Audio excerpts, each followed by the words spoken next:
Welcome to another episode of the Collards and Curry podcast. And on this podcast, we talk all things fun, focus, which is mental health and faith. So thanks for hanging out with us for another episode. So hey guys, thanks for all the support. How are you feeling? What, 6, 7? I don't know. I think it's 6 episodes. This is the 6th one, right?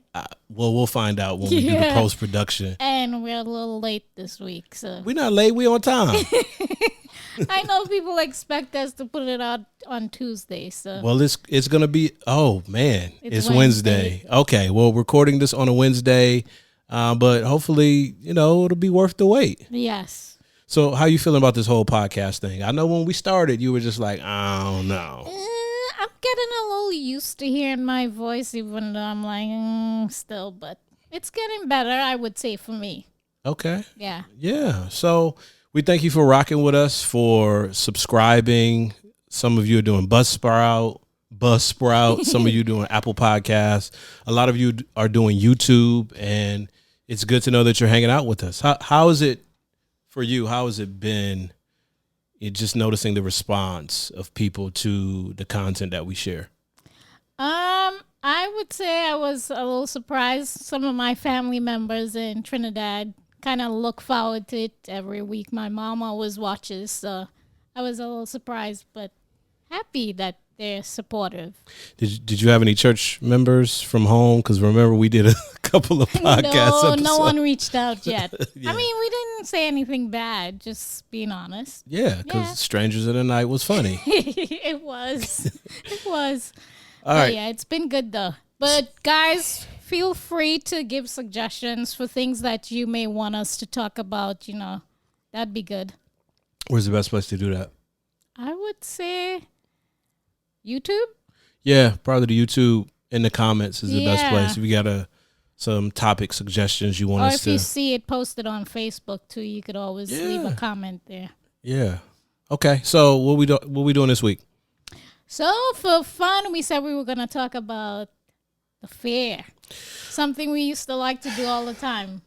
That's one of the disappointments. I know we all have a list of disappointments from 2020. Yeah. One of my disappointments from 2020 was that we did not get an opportunity to go to the state fair and the parking lot carnivals. Yeah, I miss those. Just getting out and being outside, seeing everybody and all the games you get to play. Yeah.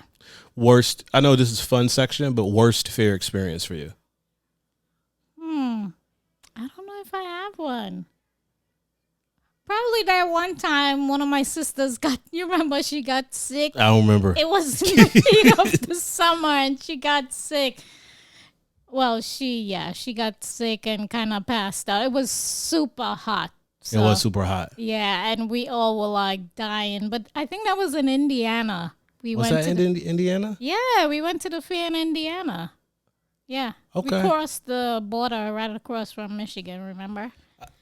Worst fair experience for me was teenage years. Mm-hmm. It was this fair or indoor carnival at the Pontiac Silverdome. Oh, you told me that. The worst. I was a teenager. The worst fair experience is the Gravitron. Never been inside of that. I would not go inside If of you've that. never I'm been claustrophobic. So. the Gravitron is like you're it's inside. spinning. You're inside. It's a spaceship. It looks like a spaceship. Yeah. And you lay back. I mean, if you think about it, it was so unsanitary. You lay on this mat and it slides. So are you standing up when you're like laying back like that? So there's a bar in the front. You can lean forward and hold on to the bar like a merry-go-round effect. Yeah. Or you could lean back on the people can't see Just thinking us. about it, I'm getting sick. If you're listening to it, you can't see that I'm actually trying to lean back right now. But you lean back against the wall on these mats, and the mats, as the Gravitron spins faster and faster, the mats are like on rollers and they slide up. Oh.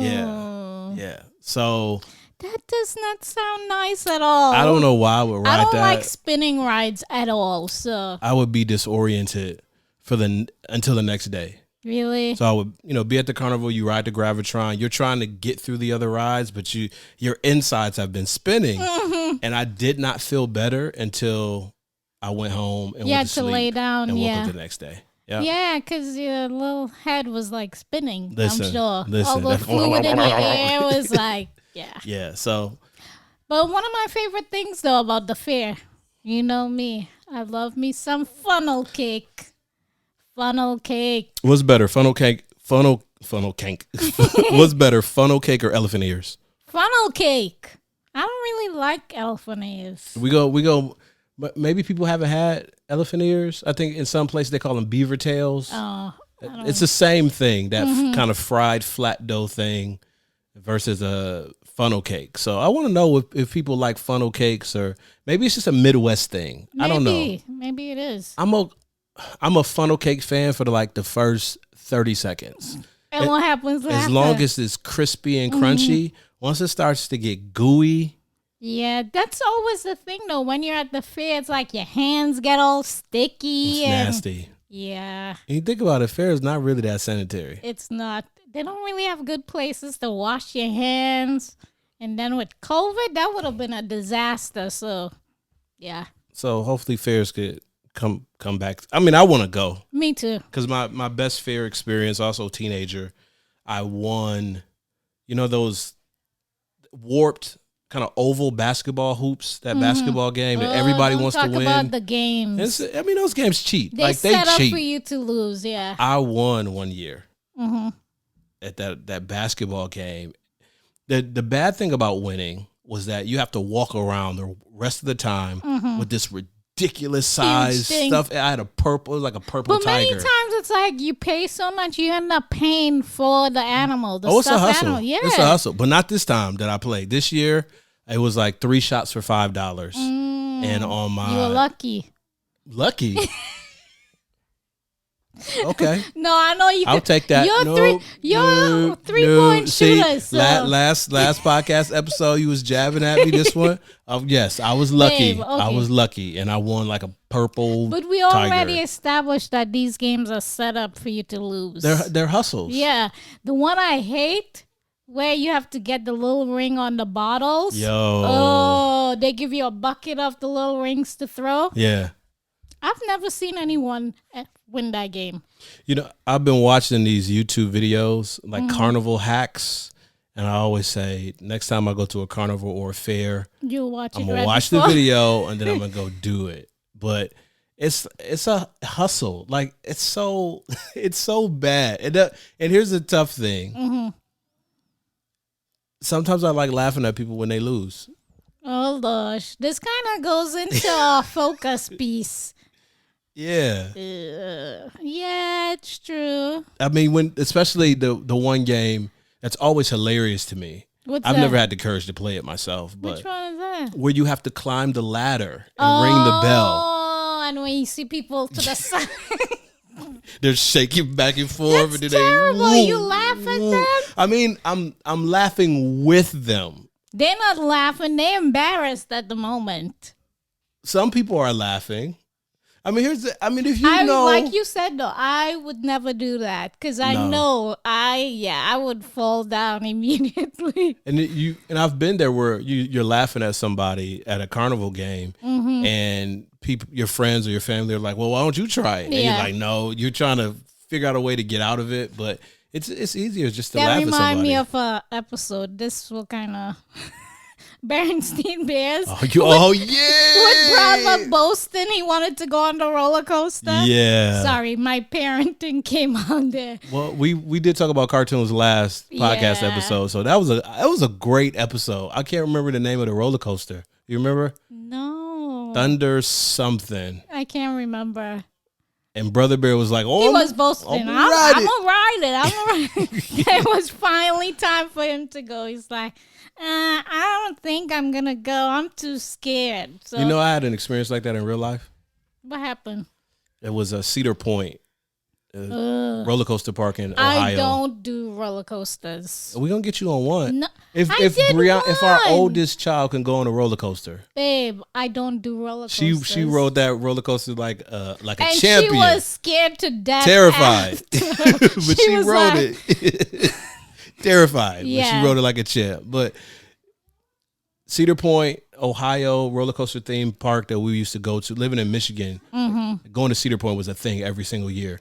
And I remember going one year, and I think it was like the Top Thrill Dragster, some brand new roller coaster. And I was so geeked. I was like, I'm going to ride this joint. I'm going to ride it. I'm going to ride it. Which ride was it? Maybe it was the Dragster? top Thrill Dragster. I don't know. It was one of the ones you could see driving up to the park way before you got there. Yeah, yeah. And I'm like, I'm going to ride it. I'm going to ride it. Never Bragging going on one of the those. whole time. I'm going to ride it.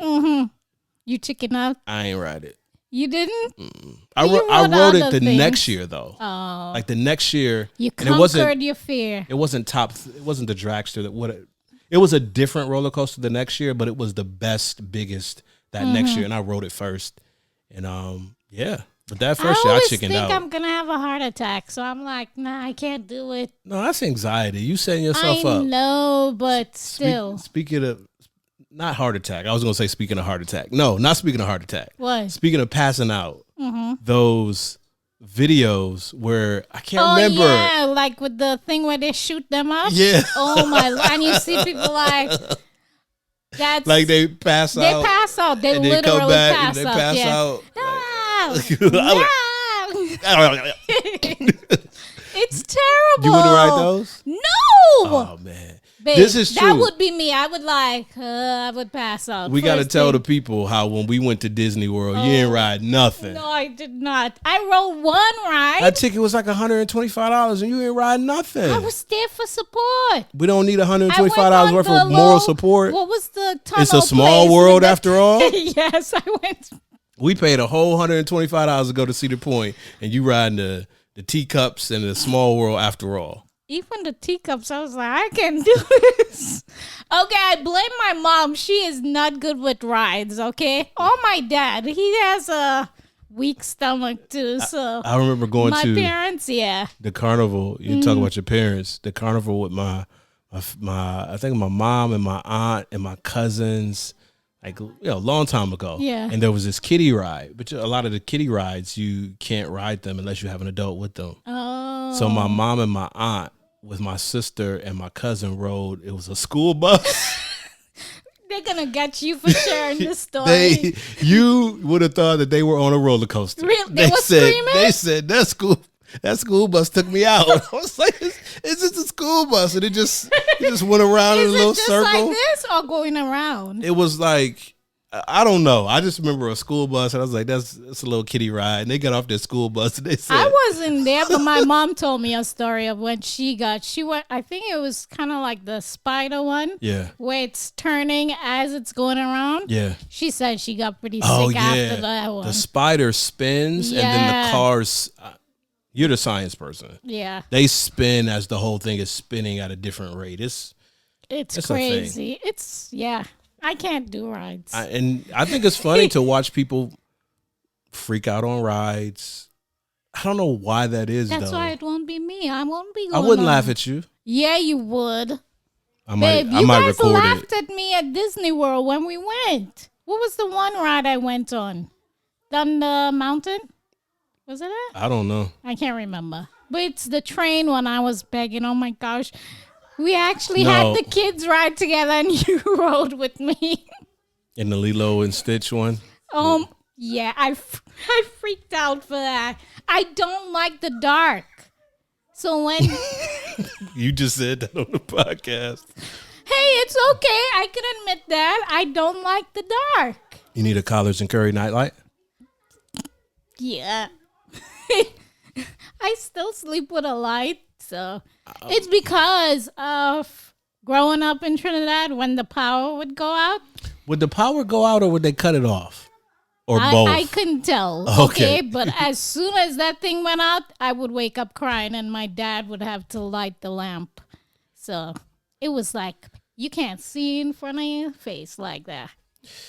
You know, I mean, some things are funny to us, right? We laugh at people who say, I don't like the dark, or I don't like roller coasters, or I don't like, something that other people might not be afraid of. Why is it that there are areas we're willing to maybe make fun of people, but we're not willing to put, our foot forward and experience sometimes the thing we're making fun of people for? Why do you think that is? I think it makes us feel comfortable. We kind of feel some kind of comfort seeing people uncomfortable themselves. Mm-hmm. So it's like, at least I'm not that person right now. Yeah. Being made fun of.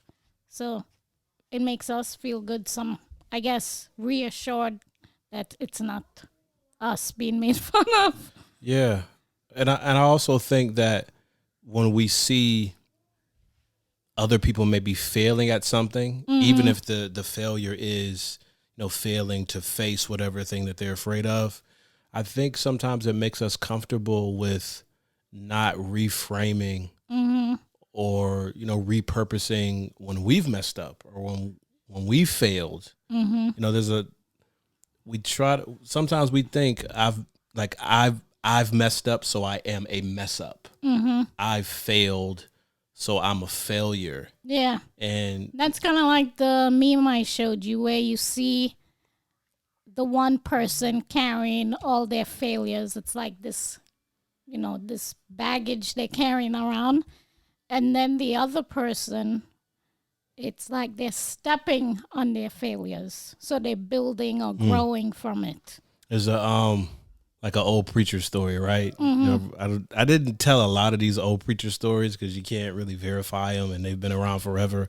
But that one story about like how you got a man tried to bury a donkey or something like that. And every time they put the donkey in the hole and put the shovel of dirt on its back, the donkey would shake the dirt off and step on it. I ain't never heard this story. That's a preacher story. Yeah, every time the man would bury the donkey or put the shovel of dirt on the donkey would shake the dirt off and step on it, shake the dirt off, and eventually the donkey shook the dirt off and stepped right out of the hole. So whenever you hit a hard patch in life or a mistake or a failure, you got to shake it off and you step on it. I mean, it's a preacher. I mean, when the organ and stuff is going, it's like a thing. You're going. Yeah, but I think it's like what you said though. It's a whole reframing, looking at the situation with a different outlook. Like, okay, this is maybe I wasn't successful the first time around, but using it as an opportunity to grow. Yeah. Because many times we feel, I'm going to try this thing for the very first time. I know I can be a lot of a perfectionist at times. Yeah. And I expect myself, you're just supposed to get it. It's so crazy because there are even people we consider to be naturals, right? So a talent is something like you don't have to think about. You can just do. Yeah. But even the most talented individuals have to practice and hone their skills and have to be coached. I mean, you think of the most talented athletes you know. Yeah. They still need to be coached. Oh, yeah. They still make mistakes. They don't win every time. Yeah. So. But it's the mistake making I think we get caught up in. We see it. We directly link it to ourself and our self-worth. Yeah. So we think if I don't do this well, there's got to be something wrong with me. So I blame media. I'm always blaming media. Like that's my thing, right? But I maybe the education system for that. And you're a trained educator, so I know we both taught.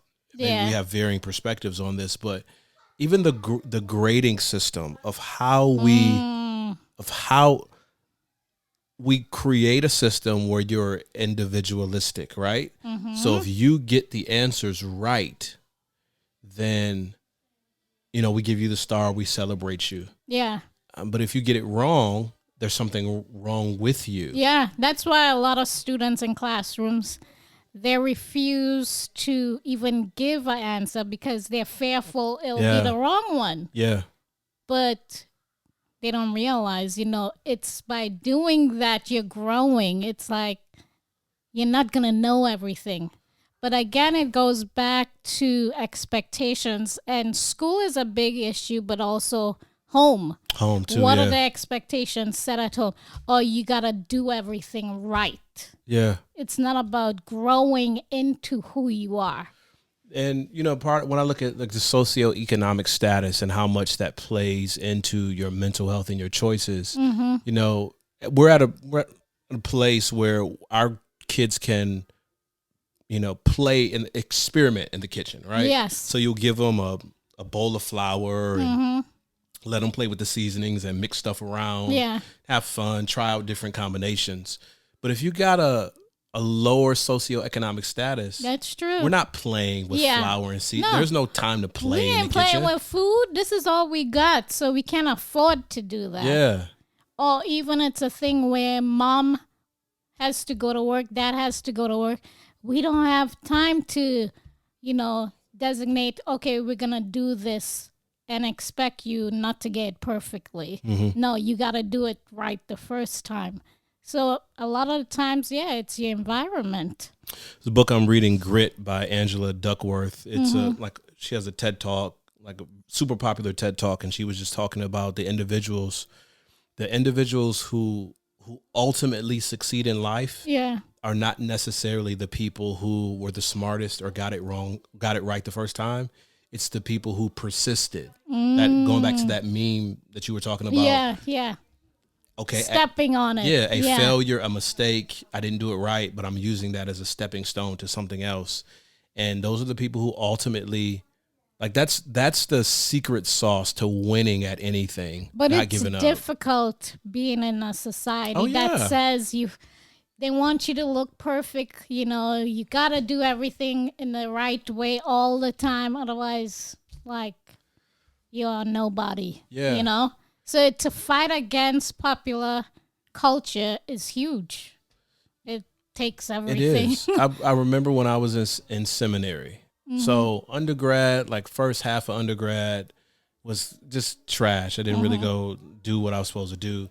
Finally graduating, I think it was like 2.8 or 2.7 or something like that. Mm-hmm. Then when I had the master's, I graduated with 3.8. Yeah.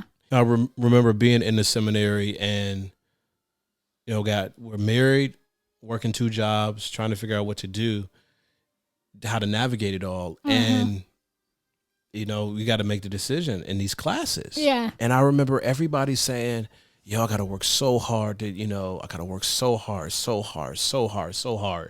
And I'm like, okay, first of all, when they hire you to be a pastor, ain't nobody going to ask about your grades. Mm-hmm. And number 2, I could study a little bit extra and maybe get an A on a course, but I need to sleep. I need to spend time with my family.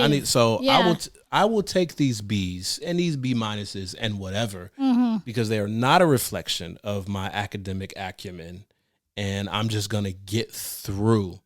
And I think we, when it's all said and done, you realize it wasn't that deep. Yeah. For some disciplines, for some majors, the grades have to be perfect and all of that.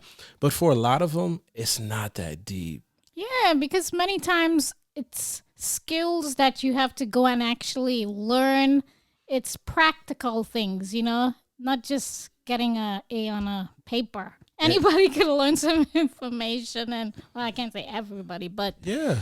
And nobody's asking. If you discipline yourself. When you do interviews, nobody's asking about your GPA. Yeah. They don't, for the most part, no one cares. Can you be on time for work? Can you be on time?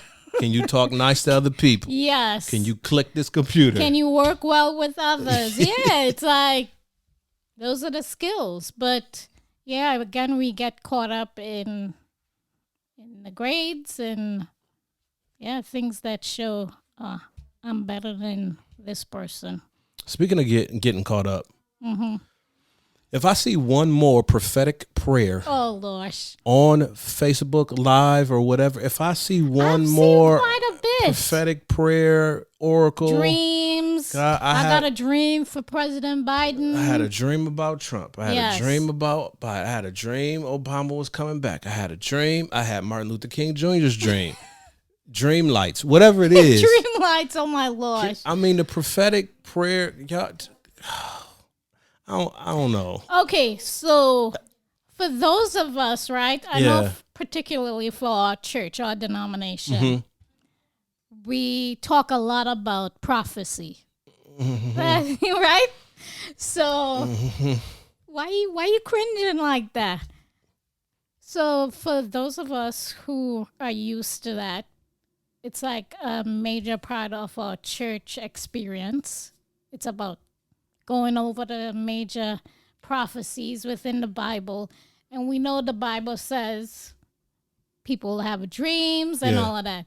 Joel How 2. do you distinguish between something that's actual prophecy, prophetic, versus you've seen all these randomites? Versus somebody had pizza? Versus like, I went to bed at 2:00 after eating like half a pizza or whatever it is. Yeah. Versus I'm just trying to get money to my Cash App? 'Cause, Yeah. You know, listen. Oh, getting them views, them I'm likes. trying to get them views. And, Oh, so in the modern context and even, back in the day, there's a deep sense of longing for spiritual things. yes. Like globally, regardless of your denomination, your affiliation, even your belief in God, you have a draw toward a sense of spirituality, a sense of higher power and belonging and all of that. Now, Yes. I believe in God. So like that's where it begins and ends for me. There's no like universe talking to me, no power talking to me. No, to me, it's God's talking to me. Yes. Right. So other people may not rock that way. But people have a deep people want to do affirmations. That's a big thing right now, right? Affirmation is really just a form of a prayer. People have this longing for it. And I think this longing has created opportunists. Yeah. Because for the longest time, back at the beginning of time, there have been opportunists Yes. taking advantage of people who are looking for something.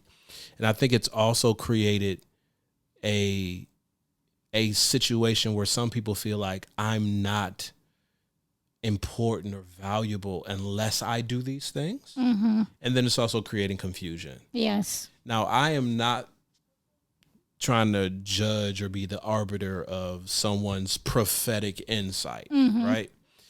My challenge would be to a person who's listening to what they consider to be something prophetic. And the idea of to prophesy can be interpreted two ways. One way is I'm continuing to tell forth something that has already been told, to prophesy, to tell forth, to preach. Yeah. I'm continuing to talk about this truth, or I'm foretelling What's going to happen? what's going to happen. Okay.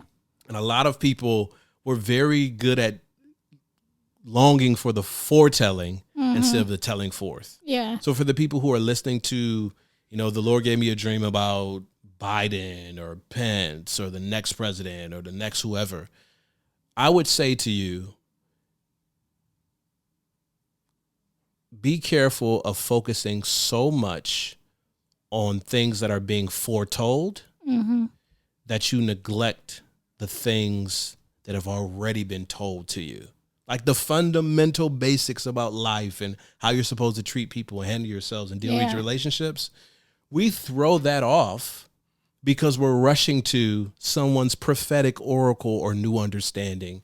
And it's like, who's going to fare better? The person who might not have all this prophetic understanding of new happenings on the horizon, but are doing their best to live by the understanding they have?